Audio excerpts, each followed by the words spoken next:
Hello everybody, my name is Infinity Gamer and welcome to What Is, the series where we ponder the question, what is? And today, I'm putting Plan Escape into motion. With the items I managed to snag from different realities brought through the door, and now that I've turned off the power, I should be able to make my escape. I don't know what lurks out in the void, but with my web slingers, I should be able to move around, and with my katana, I can keep myself safe from anything that might be out there. Now all I have to do is find my reality.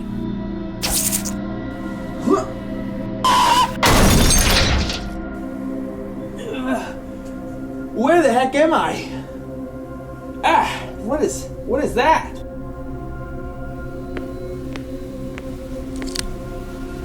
What was that?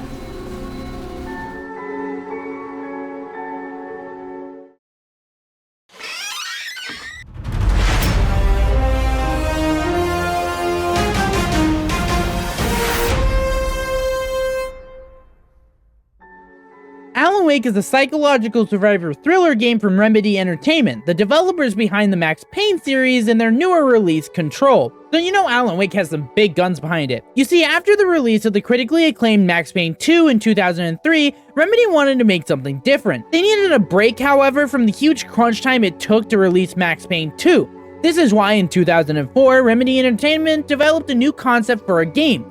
They wanted to produce a slower-paced game with a mysterious narrative, meaning they would have to take a step back from the gritty action games they had been known for. They gained inspiration from multiple sources as they fleshed out the character Alan Wake. One of the major inspirations behind this project was a popular show called Twin Peaks, which helped the studio come up with the pacing and setting for the game. The other inspiration was the king of horror, Stephen King.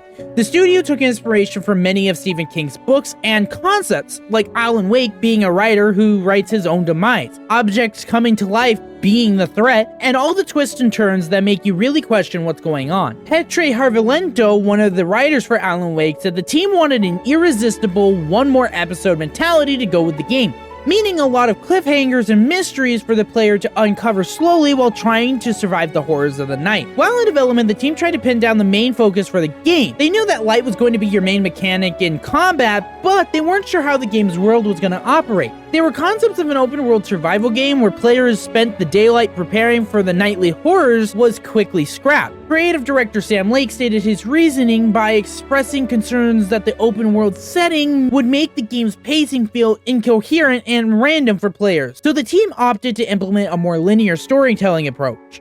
Speaking of pacing, the team was also struggling with making a slower game when compared to Max Payne. Alan Wake, the character, would actually stand in as a metaphor for this dilemma, since Alan Wake, after writing a successful book about a cop, struggles to come up with a new concept, showing how hard it was for the studio to change genres while making this game. The team was very adamant about making a quality experience for players, making it no surprise that the game would take 6 whole years to fully develop, with the game finally releasing on May 14th, 2010, and was met with praise from many. The game wouldn't see itself a full sequel until 13 years later, with the release of the highly anticipated Alan Wake 2 releasing on October 27th, 2023. So, after 6 years in development, let's dive deeper into the darkness to see what light lies ahead.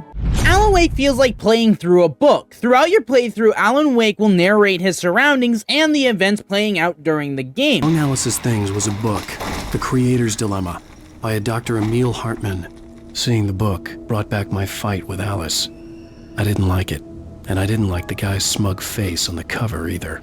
The way Alan describes the events during your adventure helps give the player a new perspective on the environment and the people interacting with it. It also gives depth to certain scenes, since this game was made in 2010 and does leave certain visuals up to the imagination. However, these monologues assist the visuals. I could just leave my eyes closed and listen to Alan describe the surroundings and get a clear picture in my mind. But I will want to open my eyes to see the stunning Washington forest, as Alan Wake makes the woods in this game just beautiful. It's honestly amazing how Remedy Entertainment was able to use the scenery as a beautiful set piece while capturing its dark side as some creepy woods. It fits the theme of this game very well, since the main focus of this game is lights. Lights heal you, kill your enemies, save your game, and basically everything in between. This game is all about dark versus light. The team got very creative with all the light-based weapons used in this game. Speaking of weapons, just like many games of this time, Alan Wake is a third-person shooter with some resource management. where Alan has to fight off the Taken. For those of you who don't know, this is someone affected by the darkness, all Kingdom Hearts style. The Taken designs are pretty interesting at first, but after 3 hours of playtime, you start to realize all the repeats in the crowd, which isn't too far off for this game's time frame. The designs for the Taken were made by taking concept art and pouring water over them, leaving the entities with this inky, misshapen form which fit for Alan Wake. The lighting in this game is amazing. I love how the lighting is framed like the light at the end of a tunnel, always running towards it as the light in the distance grows until you're finally basking under its warming glow. This game is so atmospheric, it weirdly has a comforting tone to it. That could be due to Alan Wake's voice actor Matthew Porretta just having an amazing tone for most of the game. I will say he is one-toned at times, but since he only needs to be at that one tone for most of the game, it doesn't really take away from the game at all. Alan Wake left me pretty impressed with the overall look of the game, especially with it being made in 2010. But having an interesting game is only half the battle. How will the game feel while being played? Alan Wake is the third-person over-the-shoulder shooting game with a heavy focus on psychological thriller themes, where you take control of Alan Wake as he fights back the darkness in a remote town called Bright Falls. How you will do this is with your main weapon in the game.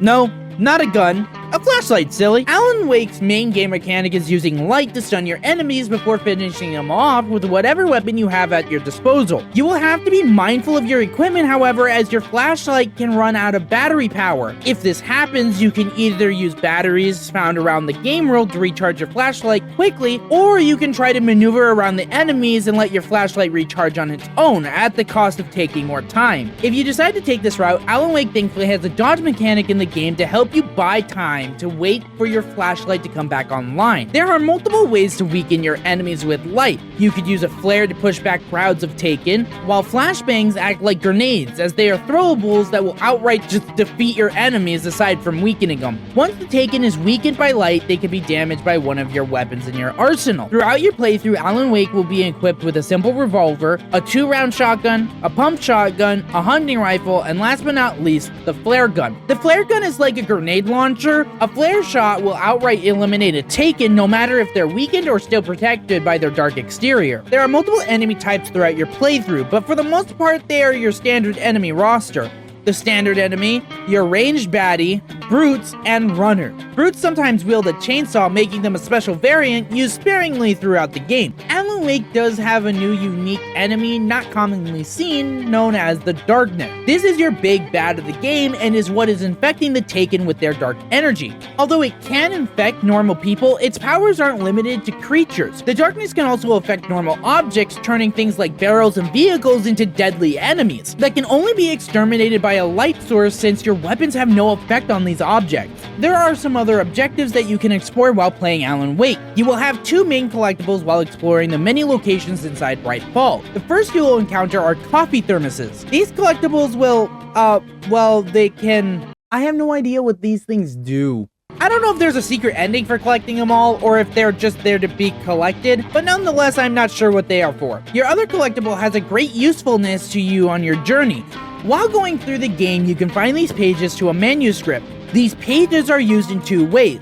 The first is to warn the player of upcoming events to better prepare them. The other is to fill out the blanks of certain events happening off-screen to better flesh out the story unfolding.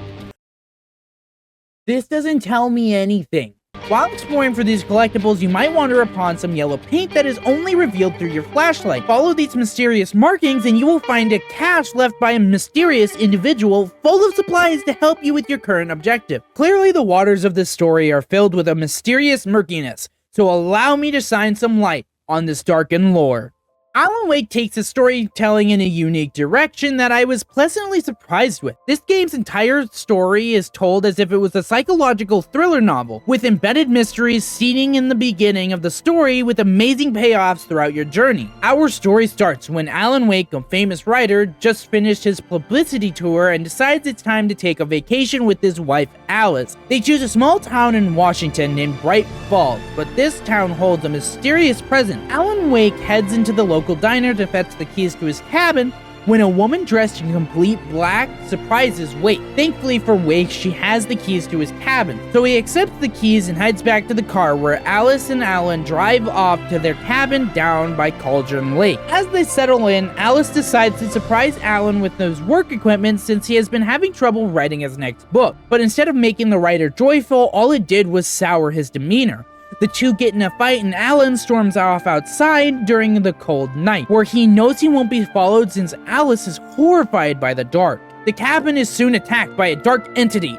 Alan springs into action to save his wife, where he enters the cabin to find a broken railing. He looks over the railing where he sees Alice slowly descending into the dark abyss of the water. Alan jumps into the lake, and moments later he wakes up in a crashed car with a chunk of time gone missing from his head. But soon after, he finds a page of a manuscript he wrote. Even though he doesn't remember writing any of these words, soon after a dark shadow entity attacks him.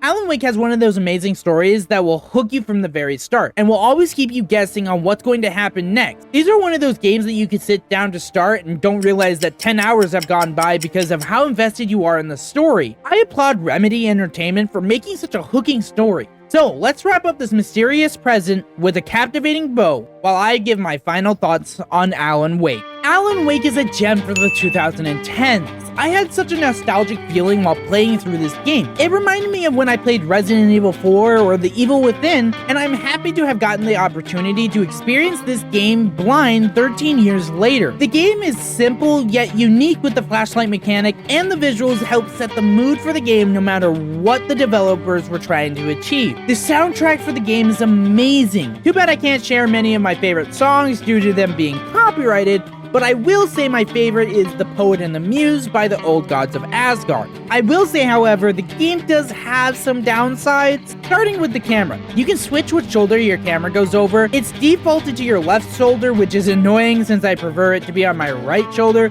so anytime I load the game, I'd have to change that. Not a big deal, just something I wanted to note here.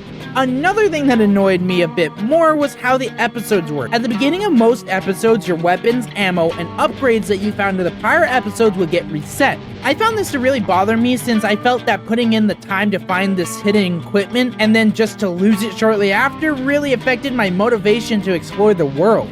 That probably is my biggest complaint about Alan Wake, and it's not even that bad. I also noticed that Alan Wake's voice acting has its high points and its low points. His delivery came off as robotic and dry at times, where it felt like he should have been reacting otherwise. Did you talk to my wife? But when Alan is monologuing to himself is where his voice actor really shines. I could have Alan read me an entire audiobook, I'm not even kidding. Light spilled into the room through an open door at the back, and I made my way toward it. Without any warning, I was blinded by a bright light. An old portable TV on the shelf had come alive by itself. Also, a bit of a disclaimer for anyone who thinks they want to play this game, just know the first 3 episodes are kind of slow when it comes to the combat, but episode 3 and on is insane. There are many tools to work with and utilize to take down the Taken. I love the combat by episode 3, so if you're feeling bored in the beginning, trust me, just stick with it and it gets better. So, with all of that said, should you get Alan Wake? Well, with Alan Wake sitting at the retail price of $14.99 US, I would say have a go for its story mainly. I will be honest, while I did like the combat, it did feel like it was a little bare bones and repetitive. Not bad, but not what I would tell anyone to play this game for. The main thing is that the combat is fun and not taking away from the experience. Meaning if you're looking for a game with crazy combat elements, I would say take a skip on Alan Wake. But if you're someone looking for a great story accompanied by a well-designed game, then I believe Alan Wake is for you. And since it's kind of a horror game, I guess we should bring out the Spookometer. What you got, Spooky? So, now that I've shined some light on Alan Wake, I'm about to make it to this weird light. What the heck is this? Put your hands up, you reality hopper.